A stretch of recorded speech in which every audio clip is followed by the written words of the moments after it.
नमस्कार दोस्तों, कैसे हैं आप सभी। स्वागत है आप सभी का महायोग टीवी चैनल में। इस वीडियो में हम आपको बताएंगे कुछ ऐसे चमत्कारी पेड़ पौधे जिनसे आपको लाभ ही लाभ प्राप्त होता है। अगर आप इस वीडियो को अंत तक देख लेते हो तो दोस्तों यह वीडियो आपकी जन्म जन्मांतर की गरीबी को क्षण भर में ही समाप्त कर सकता है और आपको एक धनवान व्यक्ति बन सकता है। इसलिए आपसे अनुरोध है कि इस वीडियो को पूरा ही देखें, जिससे सभी प्रकार की ज्ञानवर्धक जानकारी आपको फ्री माध्यम से प्राप्त हो सके। दोस्तों, दम है तो नवरात्र के किसी भी दिन इस पौधे को जड़ सहित उखाड़ करके ले आना। अब के तत्काल गरीबी मिट जाएंगे। नवरात्रि के पूरे समय को चैतन्य अवस्था कहा जाता है। नवरात्रि के पूरे समय को जागृत अवस्था कहा जाता है। इस समय नवदुर्गा पूर्ण रूप से अपनी शक्ति के साथ जागृत अवस्था में होती है और नवदुर्गा माता हमारे पृथ्वी लोक पर किस धारा पर पूर्ण रूप में आती। इसलिए माँ दुर्गा के आने के कारण 9 दिनों तक हर प्रकार के पेड़ पौधे जीव जंतु में जागृत अवस्था होने के कारण, अर्थात माता के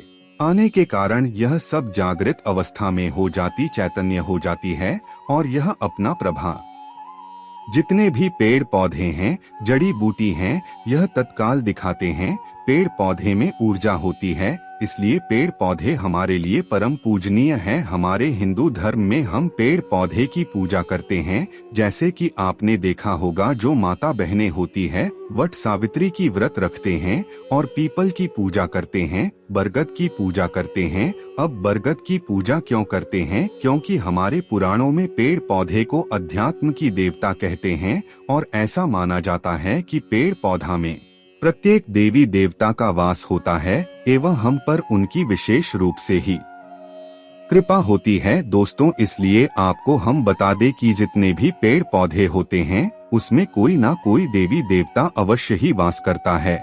और आप अगर नवरात्रि के टाइम पर इन फिर पौधों को अपने घर में ले आती हो या अपने घर में लाकर उनकी पूजा कर देती हो तो मन कर चलिए, आपके जीवन से कष्ट, दरिद्रता या जो भी कोई समस्या है वह पूर्ण रूप से समाप्त हो जाती है और आपके जीवन में खुशियां ही खुशियां आ जाती हैं। चलिए दोस्तों, आगे हम आपको विस्तार से सभी जानकारी को बताते हुए चलेंगे, जिससे कि आपके जीवन में धन दौलत की कभी कमी ना हो। और जो पेड़ पौधे होते हैं यह बहुत ही चमत्कारी एवं हमें लाभदायक ही होती है। पौधा लगाने से दुख और दरिद्रता का नाश होता है, साथ यह नहीं आती, इस स्थान पर हमेशा निवास करती है।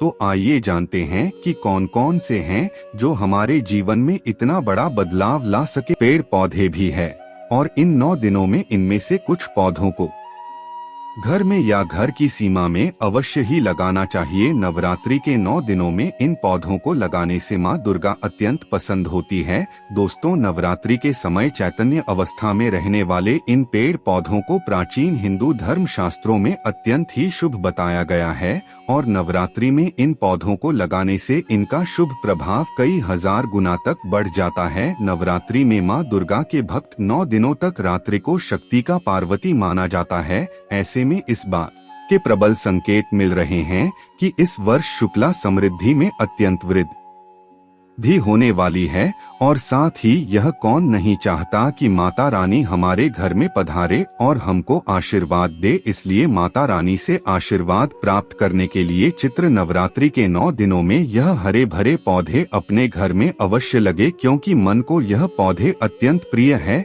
इन पौधों को बहुत अधिक चमत्कारी भी बताया गया है। जिस स्थान पर होते हैं वहाँ दुख, दरिद्रता, महालक्ष्मी इस स्थान पर हमेशा निवास करती है। सकारात्मक ऊर्जा से आपके आसपास का वातावरण और पवित्र बनता है। और आज हम आपको ऐसे ही 7 पेड़ पौधों के बारे में बताएंगे। तो नवरात्रि के पवित्र महीने में आपको अपने घर में या घर के आसपास अवश्य ही लगाने चाहिए, जिससे कि माता रानी की कृपा आपको हमेशा प्राप्त होती रहे। नवरात्रि के 9 दिन और उसके बाद भी इन पौधों की अच्छे से देखभाल करें और रोज इनको जल देकर प्रणाम करें। इन पौधों के बढ़ने के साथ साथ ही आपके परिवार की भी उन्नति और प्रगति बढ़ती चली जाएगी। साथ धर्म में भी वृद्धि होगी। जैसे जैसे यह पेड़ पौधे बड़े होते जाएंगे वैसे वैसे ही आपके जीवन में शुक्र समृद्धि में वृद्धि होती चली जाएगी। अगर आपके पास अधिक जगह नहीं है तो आप इन पौधों में से कम एक पौधा अपने घर में या अपने घर की सीमा पर अवश्य लगे। ऐसा करने पर आपको माता रानी की कृपा से सुख एवं समृद्धि अवश्य प्राप्त होगी। जो नवरात्रि में हमें अपने घर में लगाने चाहिए, उनमें से सबसे पहला पौधा है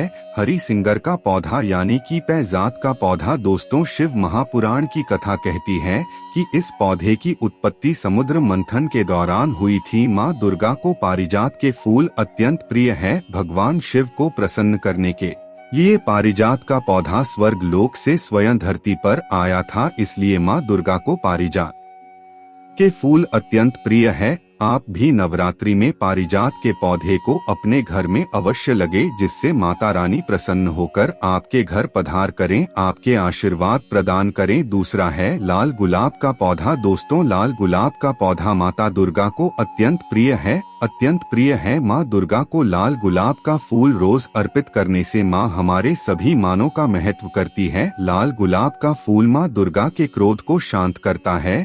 यदि आपकी किसी भूल से माँ दुर्गा रुष्ट हो जाए तो एक लाल गुलाब का फूलों से माँ दुर्गा रुष्ट हो जाए तो एक लाल गुलाब का फूल माँ के क्रोध को शांत कर देता है। इसलिए नवरात्रि में आप अपने घर में गुलाब का पौधा अवश्य लगे। साथ ही नवरात्रि में लाल गुलाब का फूल माँ दुर्गा के चरणों में अवश्य अर्पित करें। माँ आपसे अत्यंत प्रसन्न होकर आशीर्वाद पता करेगी। किसी के साथ लाल गुड़हल और लाल कमल भी माता रानी को बहुत प्रिय है। दोस्तों, हिंदू धर्म में तुलसी के पौधे का कितना अधिक महत्व है, यह आप अच्छे से जानते हैं। बाकी पौधे घर में हो या ना हो, वह चलेगा। घर की हर प्रकार के संकट सुरक्षा करता है। कहा जाता है कि जिस घर में तुलसी के पौधे की नित्य पूजा की जाती है, उसे घर के व्यक्ति मृत्यु के बाद कभी भी प्रेत योनि में नहीं जाते। उसे घर में निवास करने वालों को कभी भी नरक में नहीं जाना पड़ता। सती तुलसी के पौधे में माँ लक्ष्मी का वास होता है,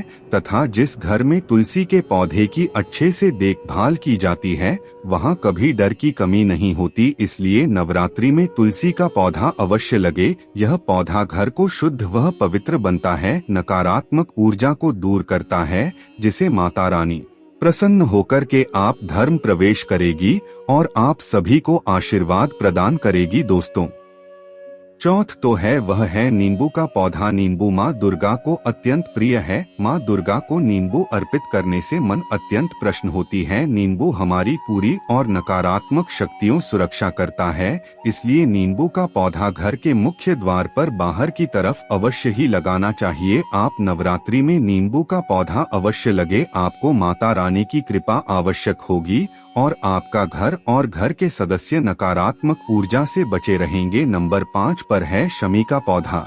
दोस्तों, वास्तुशास्त्र के अनुसार सभी का पौधा माँ दुर्गा को अत्यंत प्रिय है, क्योंकि माता काली शनिदेव की आराध्य देवी है और महादेव शनि देव की आराध्य देव है। शमी के पौधे को नवरात्रि में लगाकर नियमित रूप से इसकी पूजा की जाए और प्रतिदिन इसके पास सरसों या फिर तिल के तेल का दीपक जलाया जाए तो शनि दोष एवं वास्तु दोष बहुत जल्दी दूर हो जाता है। साथ ही कर्ज से मुक्ति भी मिल जाती है और कार्य क्षेत्र में चल रही बात आएगी नकारात्मक प्रभाव को दूर करता है। ऐसे में आपके घर पर किसी भी प्रभाव नहीं हो सकता। पूरी आत्माओं का साया बहुत बढ़ाए सब दूर हो जाती है। दुश्मन, कोर्ट कचहरी से परेशान व्यक्ति को शमी के पौधे की पूजा अवश्य करनी चाहिए। ऐसा करने पर दुश्मनों के साथ साथ कोर्ट कचहरी के मामलों में नहीं विजय प्राप्त होती है। यहाँ मैं आपको एक बात और बता दूं कि शमी का पौधा दोस्तों महादेव को बेलपत्र अत्यंत प्रिय। माता पार्वती भगवान शिव की बेलपत्र से रोज पूजा करती है। कहा जाता है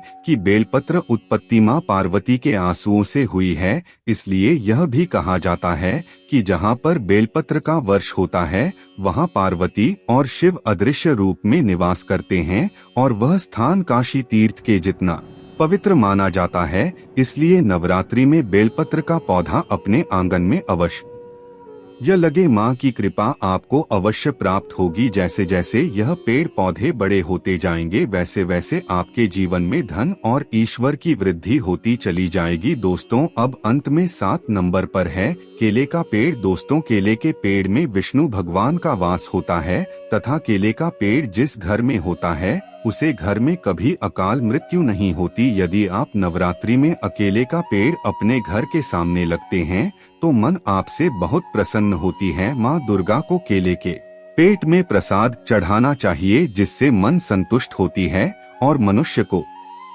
नवरात्रि में मनोबान क्षेत्रफल की प्राप्ति होती है। दोस्तों, आपको बता दें कि अब हम आपको एक ऐसी जानकारी और बताना चाहेंगे जिससे आपका जीवन इस तरह बदल सकता है जिस तरह से आपने कभी जीवन में भी नहीं सोचा होगा। क्योंकि दोस्तों, यह तरीका इतना कारगर है कि जो इस तरीके को नवरात्रि पर यानी कि चैत्र नवरात्रि पर कर लेता है उसकी जीवन में कभी कोई दुख समस्या या पीड़ा नहीं आती। इसके लिए आपको एक छोटा सा कार्य और कर लेना है। अगर आप इन पेड़ पौधों को आप अपने घर पर नहीं ला सकते हो तो आप एक काम अवश्य करें जिससे आपके घर पर माँ लक्ष्मी की असीम कृपा होती है एवं माँ दुर्गा की भी विशेष रूप से आप पर कृपा होती है।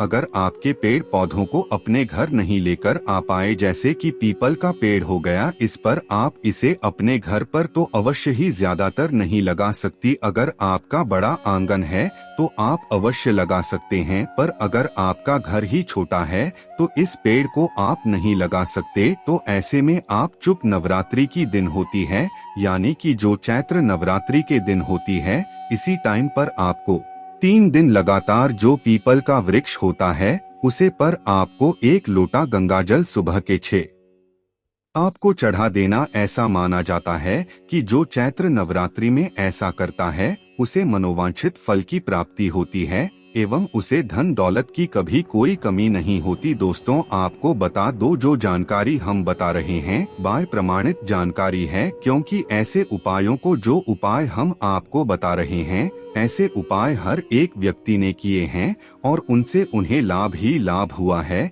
इसलिए आपको भी हम यह उपाय बता रहे हैं जिससे कि आप इस उपाय को करके लाभ ही लाभ प्राप्त कर सके, साथ में आप अपने जीवन को आती लाभ ही लाभ प्रदान कर सके। दोस्तों, एक उपाय हम आपको और बता दे। दोस्तों, पहले एक बात और बता दे कि जो हमने आपको उपाय बताया है इसे आप मनोरंजन कल की प्राप्ति करते हैं और जब आप पीपल पर जल चढ़ा रहे होते हैं, जब आप अभी किसी भी मनोकामना को मांगती है तो वह तुरंत ही 1 से 2 दिन में पूर्ण हो जाती है। चाहे वह आपकी कितनी भी बड़ी मनोकामना हो, इच्छा हो, जो आपकी हर एक इच्छा अवश्य ही पूर्ण हो जाती है। दोस्तों, अब हम आपको एक और चैत्र नवरात्रि में किए जाने वाला महा उपाय और बताने जा रहे हैं।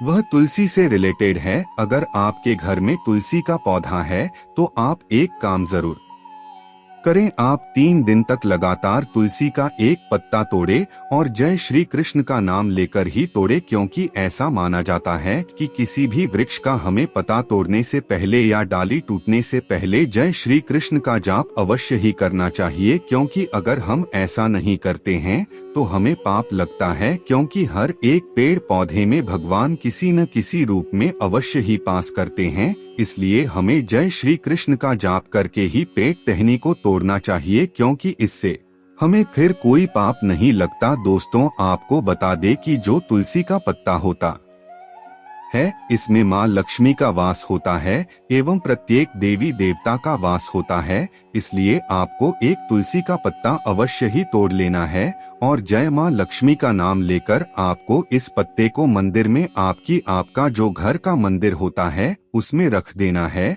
और इसे अगले दिन उठाकर इसे आपको खा लेना। ऐसा आपको लगातार 3 दिनों तक करना है।